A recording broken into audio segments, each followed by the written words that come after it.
Welcome to this life update. I just want to begin by saying,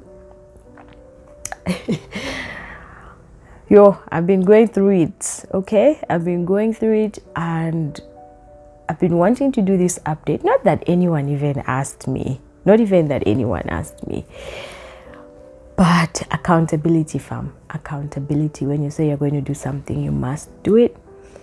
I didn't have the energy to set up the way I would, like in those chairs in the living room or like at the dining table, where at least I get a bit of, I don't know, background. But yeah, I couldn't. I've been going through it, and we just needed to get this one out, okay? And only because also a lot has happened on the page.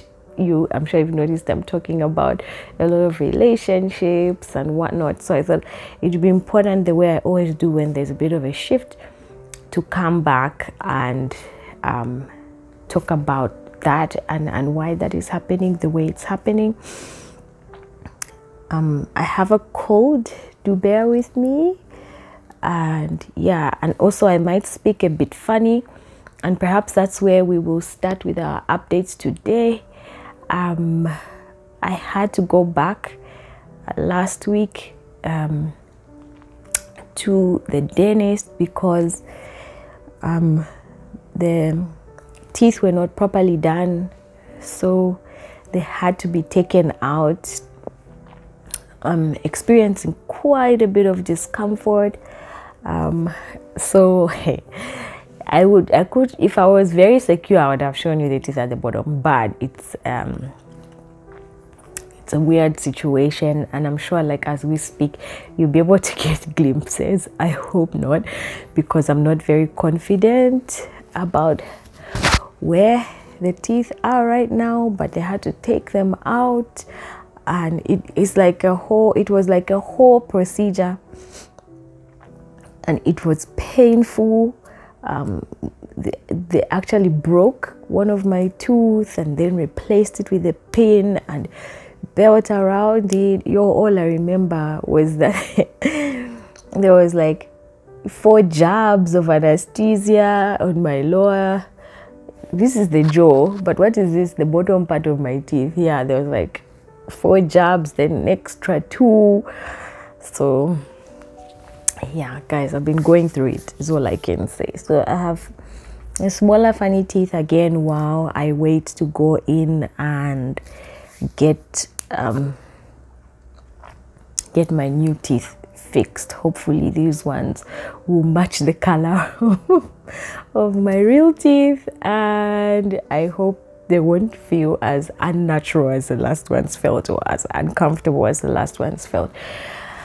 And so that's about the dental procedure. I had come and I had told you I wasn't sure about how I felt about my last set of teeth, and I had decided that I didn't really like it, and I went back in to see the dentist, and the dentist also thought that we needed to change them, but that was pretty invasive.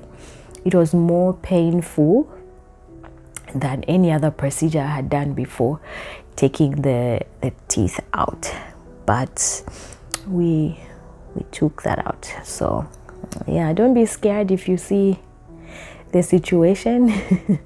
It's hopefully going to get fixed this week. But yeah, that's update number 1 on the dental situation. That was painful, it was horrific, it was scary. I'm honestly still traumatized about going to fit in the new set of teeth.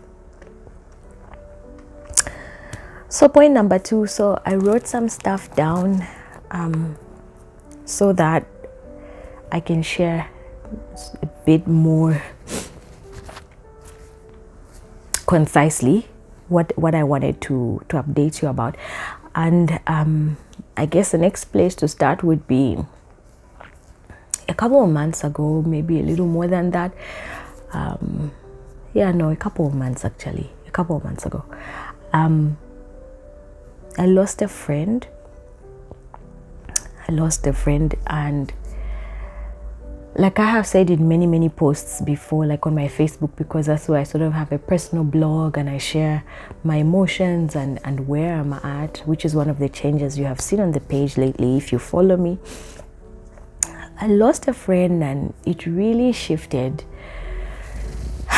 my perspective, my thoughts. It hit me harder. That particular grief hit me harder than I expected.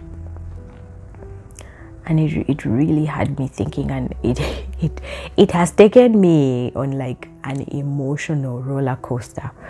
Okay, and I have to be honest, it's more than the death. I think I feel like her death brought me to a pause about a lot of other things that I had been suppressing, a lot of things that I had left unaddressed, and just moving forward. And so her passing on just was like a slap in the face, and now we have to address everything that's going on. So yeah, that was hard. I've blogged a lot about it. I'm sure I've told you a lot about it already. Just heard about that. But the effects of that was the fact that I started to see life very differently. You know, one of the earliest and almost unhealthy reactions I had to it was, you only live once. You don't know when you're going to be called home or when your time is up, and how time is your best friend, but also your worst. It can be your best ally and your worst enemy, right? And I kept thinking, you know, I'm passionate about investing and, you know, planning for the future and whatever. And I got into a space where I was thinking, I'm always thinking about these things. What if I'm taken any day now? What if I don't get a chance to enjoy these things? I thought about, let me buy the car of my dreams. Let me live my best life right now.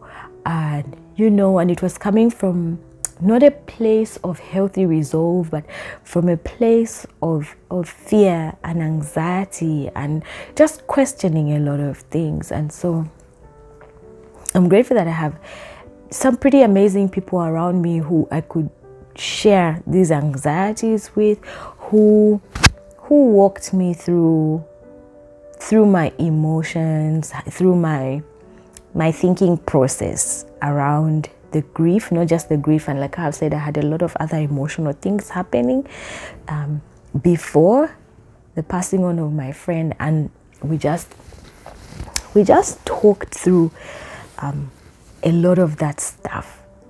And one of the things that came out in those conversations was my own realization of some traumas that I had not dealt with.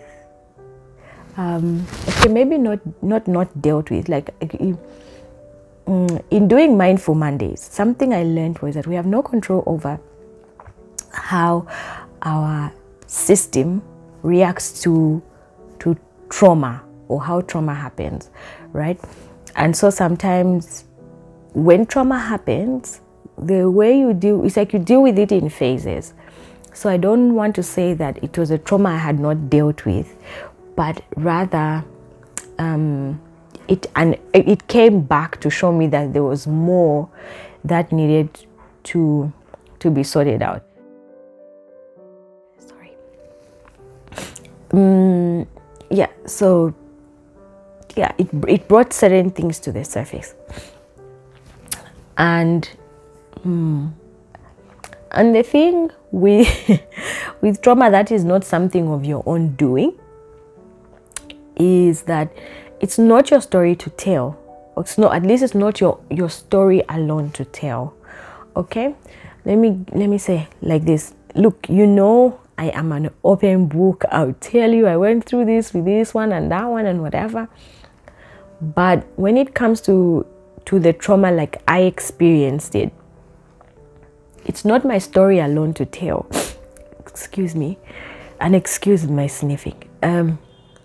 The person who, and if you had seen, I had done a post about how I I received a call one time, many years ago, maybe 15 now, that shifted my entire life, right? A phone call, under 1 minute, no more than a minute, things were said, but my entire life was shifted.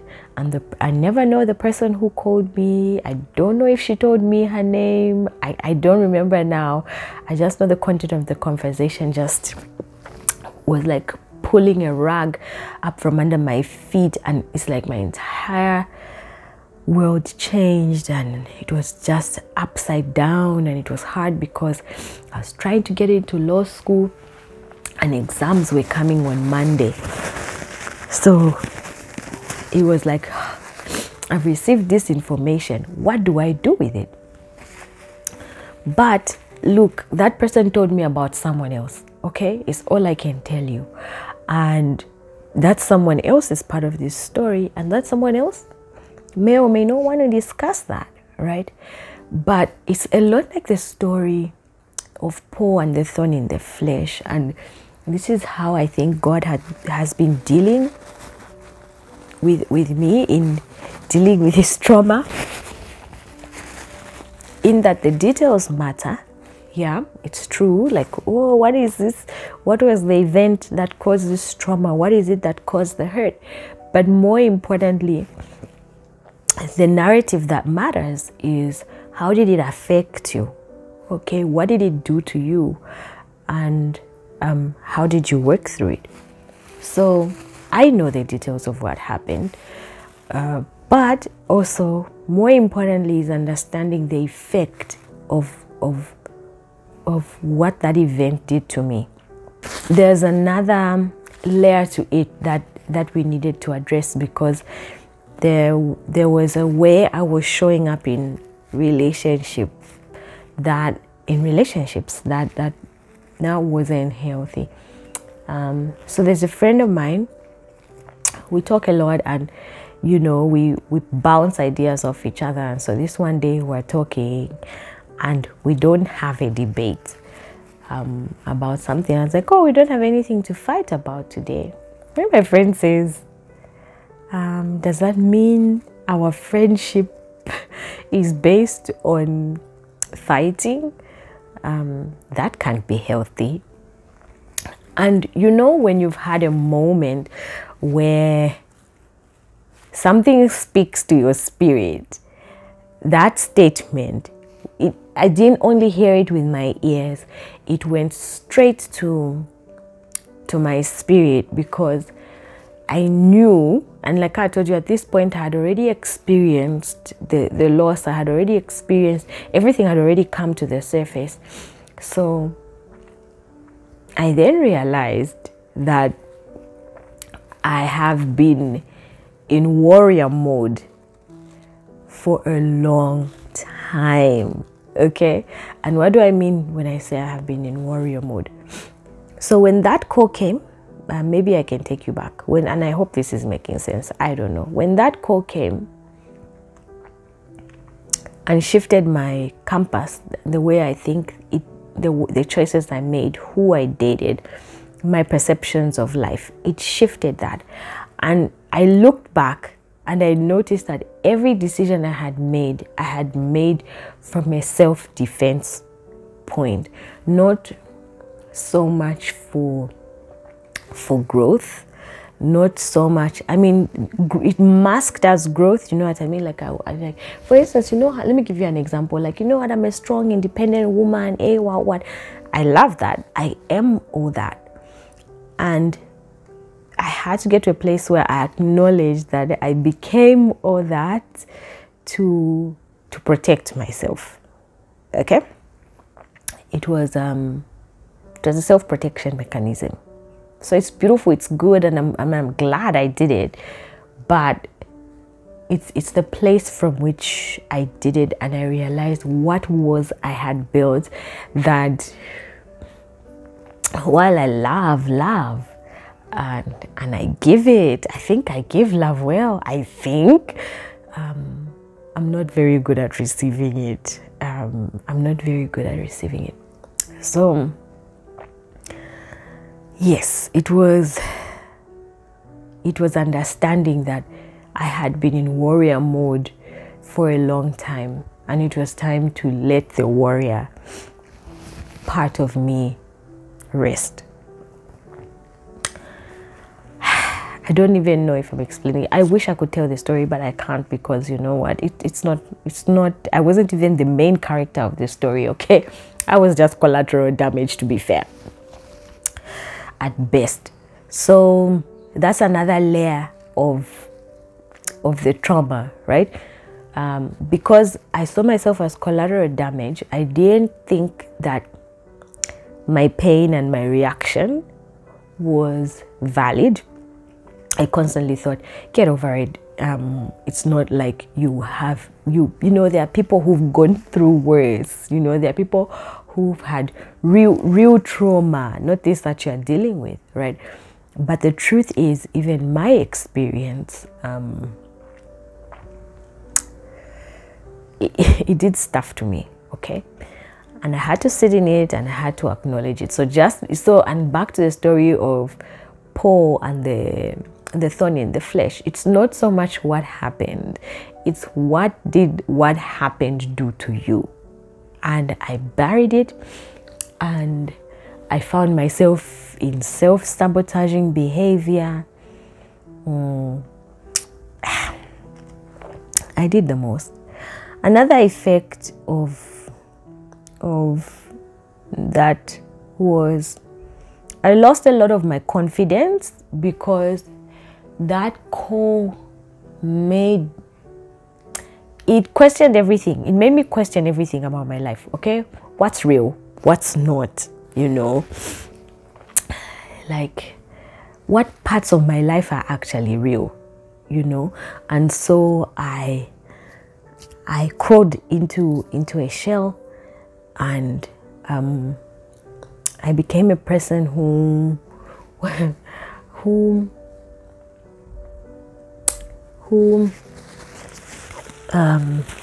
became a person who was a wallflower. And if you know me personally, if it's like one-on-one, I'm loud, I'm what and what. But in public, like, I hide in a corner. You will not see me. And that came from a fear that was birthed from that call, because I just became insecure, because it's like, oh, you're living your life and you think everything is okay, but then someone one day will just tell you, oh, that's a lie. And so I built an insecurity that made me a wallflower. I don't know if I'm actually extroverted. I think I'm introverted, but I'm almost certain it came from there. I don't know.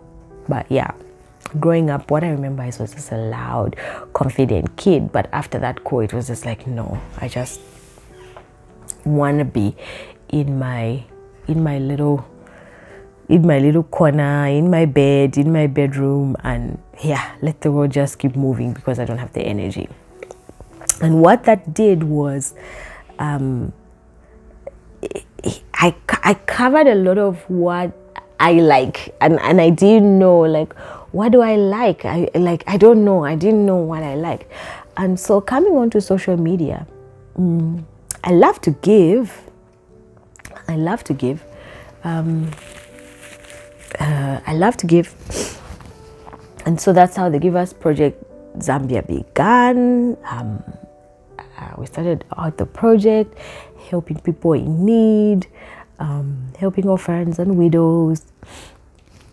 But then you remember, I came back here and I said, I need to take a pause, because I'm not sure that's where I'm supposed to be going. Because again, the compass, following the compass of where you're supposed to be going, that hasn't died. Like I always say, as a family, we have continued to give, and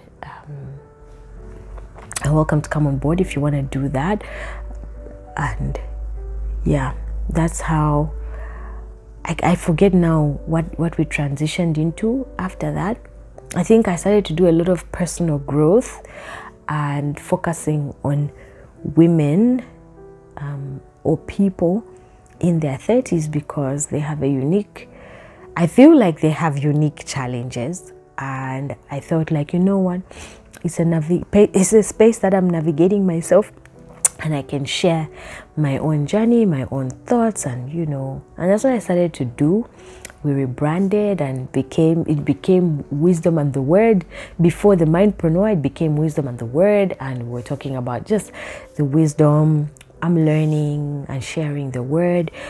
But I became mistaken for like a pastor. I realized now that woman of God doesn't mean that someone is calling you a pastor. It just means that they're calling you a Christian woman.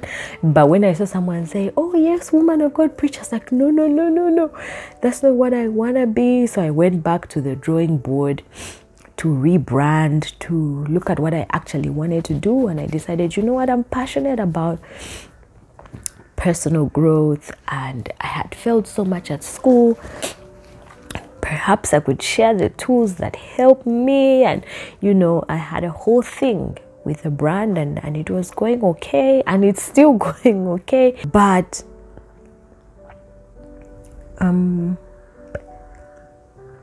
after that season of trauma unearthed, I think that's what we're going to call this, trauma unearthed.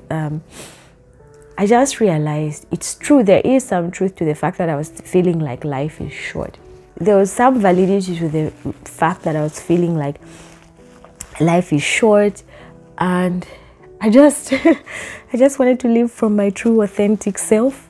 But also, the truth was, the last few months I have been so emotionally drained, and in the process of not having the energy to actually create any content, I just started sharing what I was interested in. Like, I love relationships. I thought, I could talk about relationships even when I was coming on as the Mindpreneur, when we rebranded. But I also had the insecurity that, I'm not an expert at it. If I come and talk about relationships, it means I shine a light on my relationship. And my relationship is not perfect. My relationship is hard, and we're going through things, we're working out things, and I'm like, do I really want to share that? But there's no denying also that in the sphere of love, I have been loved well, and there's a lot I could share, but I was too scared. Okay, so in this space, in the last 2-3 months, when I had no energy whatsoever to create content, I just share the things that I enjoy, right? And I love love, and that's why you're seeing a lot of love content now. I love relationships. I hope my husband and I will grow old, I don't know, to 100, and we'll be in love. I hope. Hope is a powerful thing. I hope we'll grow deeper in love. I hope we have many babies. I hope we meet our grandbabies. But for the longest time, I could not, verbalize that, because social media is it's not your friend. So yeah, and so I started to use my page as a literal personal blog, right? After all, I am a woman in my 30s, right? And it's the easier choice to share my journey, the thoughts that I am having, the feelings that I'm feeling, the decisions that I'm making, the mistakes, mistakes that I'm making, and I'm making them epically, right? And the love I'm experiencing, the love I have experienced has, it's been good. It's been good, And so, yeah, it's been hard. It's learning that darkness and light can coexist, because light and darkness have coexisted for me very beautifully lately. I have questioned a lot of things. I have let go, I have embraced, I have been triggered, I have cried, I have been in therapy, I have celebrated, and yeah. So moving forward, what you can expect, I guess, on the platform is I'm in a season of healing, so I guess you can expect to see a lot of content around healing. For how long? Look, I don't know. You can expect to see a lot of content about relationships and love, because this is where, again, I am at, and that's where my heart is. That's what I want to talk about. And you know, I know a lot of people, and you know, there's a privilege in being in the creative space, and the privilege is, and I've been so blessed to meet such high quality people, you know. Oh, God has been good to me in this space. I've met high quality people who give me insight, who are mentoring me, who are giving me insight on what are the best things to do to grow the space, to grow the following. And I am so grateful, and I am so blessed. And I come back home a lot of the time and I'm like, wow, what did I do to deserve that, you know? And I'm so grateful. But also, in just honoring my own journey, I pause and I ask myself, what is the priority, right? I'm looking at my vision board, and I remember I had set out to get to 5,000 followers on every platform, Instagram, YouTube, Facebook, TikTok, whatever, I've forgotten because there's so many now. But midway through the year, I paused and I said, why do I want 5,000 people when I have 5,000 people here? And then what? Like, yeah, I mean, I'll give them value, I understand that, but like why do I want them, you know? And I paused again and I said, we're giving up on finding 5,000 people, and let's focus on the 2,000. Okay, if I combine all the platforms now, okay, so maybe I already have almost over 5,000 people following the platforms, right? So I said, why do I not focus on serving the 5,000 I already have, instead of looking to have 20,000 people I want to speak to, when I am on a journey myself, when I am not yet committed to what value message I am giving. Right now, the value message I have is, I am a woman in progress. And for a long time, getting onto YouTube, I kept seeing a lot of people who were like sharing vlogs. This is what's going on in their lives. This is what they're doing. And I kept thinking, I don't even have an interesting life. Why would anyone want to follow me? But I think deeply, I love God. I'm loved well.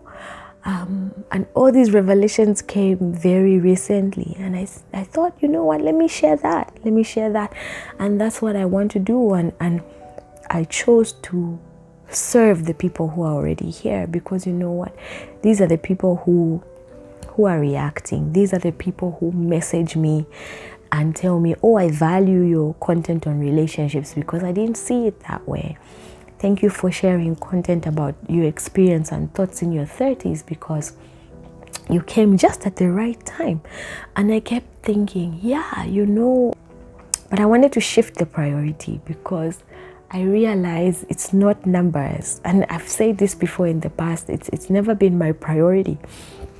If I can touch one person, if I can reach one person, tell them about the love of Jesus, tell them that they have potential and that they can grow, show them that there is no such thing as a perfect journey. We're all just humans trying to figure it out. right? That's more important to me. So earlier in the year, yeah, I had like, oh, I want to make like 100,000 kwacha. I want to get all my platforms to at least a following of 5,000. But then like in my spirit, it was just like, it's like, pause. Why do you want that 100,000 kwacha? Why do you want 20,000 people following you? Can you take responsibility for them? And that's how I paused. And I need to tell you something about why it's hard for me to pause. I'm a very strong-willed person. I'm a very strong-willed person in that when I start something, when I set a goal, I must see it through. And I've told you before, like when I failed at school, I got gastritis, low blood pressure, but I kept going till I got done with Ziale. When I got done with Ziale, I was sick, you guys. Like I was sick. I was in and out of bed, gastritis, low blood pressure. I was feeling dizzy, and I thought, was it all worth it? You know, and I don't want to be that person anymore. I mean, I'm ambitious still, and I will not stop. The platforms will grow, but now I'm coming from a place where the purpose must be clear, why I'm doing what I'm doing. And like now, guys, my setting right now is a fleece. I don't even have the stand. It's a fleece right now. I put the mic for good sound. I am seated on a bed and I am talking to you. Because you know what? I need that right now. I need a break. I'm tired. I'm sick. I have been emotionally not okay. I am warm and I'm taking care of myself. But I can still come back here and talk to you and tell you this is where I'm at. And they will tell you, you know, in being creative, that we should have good backgrounds. And it's excellent advice, because if you want to be an influencer, you want to have a good background, you want brands to align with you because you take it seriously. Okay, that's very good advice. People will tell you, post at the times when people are online, you know, post reels because they reach more people, do video content. And I do that, but I'm not doing that at the expense of my own well-being anymore. Right now, God has blessed us with work. We're not sleeping hungry. We're okay. So I'm not in a hurry. I'm not in a hurry anymore. So we're grateful and content for what we have. But also, I'm not going to put out reels just because I'm putting out reels for numbers. I'm going to put out reels because I shared content that was valuable to me, that did something for me, that would do something for someone else. I am not going to blog just because, you know, I need to put out content. Again, I'm not good. The opposite is also true. You're always on social media. You're always saying something. Yes, I am, because I have 2,000 people. You don't see the inboxes I get. You don't see the WhatsApp messages I get. And these are people who need me to be here. So I'm going to be here as often as I need to be. And when I need to take a break, I'm going to take a break. And when I can get a good background for anesthetics, yeah, because of the anesthesia in my teeth, I was put for aesthetics, I will do that. Okay, but that's not today. That's not gonna be today. Today we're in a bed. Today we're sick, and that's what we're doing. And it's just, I wanna show up in my most authentic self. Yeah, I want brands eventually. Yeah, I want a huge following eventually, but that's not the priority. The priority right now is service. It's to serve who is here right now. And so for now, my message is coming from a lot of the healing process that I'm experiencing, and that's the season that I am in. Like I said, this is August for me. It's just exhale, because you can't carry the world. Just deal with the problems that are assigned to you and do that. So right now I'm sharing a lot from healing. I'm still a woman in my 30s. I am a woman in progress. That's where I'm sharing from. And so most of the messaging is heal, love, and personal growth, because I want people to enjoy a lot of great relationships. I'm still going to be doing a threefold cord. I'm still going to be talking about money. I'm still going to be talking about health. Look, I'm still going to be talking. But it is very unlikely that you'll see it as structured as it was, where on Monday I'm talking about mindfulness. I mean, Mindful Mondays is still coming, and look out for this new season. It's fire, yo. And we're going to get some people healed too. We're going to scratch on some wounds, so look out for that. We're going to be talking about nutrition, rest, and health. We're still going to be talking about our money and investing and earning. We're still going to be talking about our spiritual lives. And right now, as you can see, this is where I'm at. I'm in the spiritual space where I'm just like, Lord, what are we doing? Where are we going? Inhale, exhale. This is what I'm reading. Changes that heal, because I'm not joking about my healing. We have to heal. We have to get better. So yeah, the book club, I haven't been enrolling anyone lately. I just feel like we have formed such bonds with each other, and we're sharing a lot personally. And we'll see towards the end of the year, or like next month, if we'll still bring more people on board. But right now, no.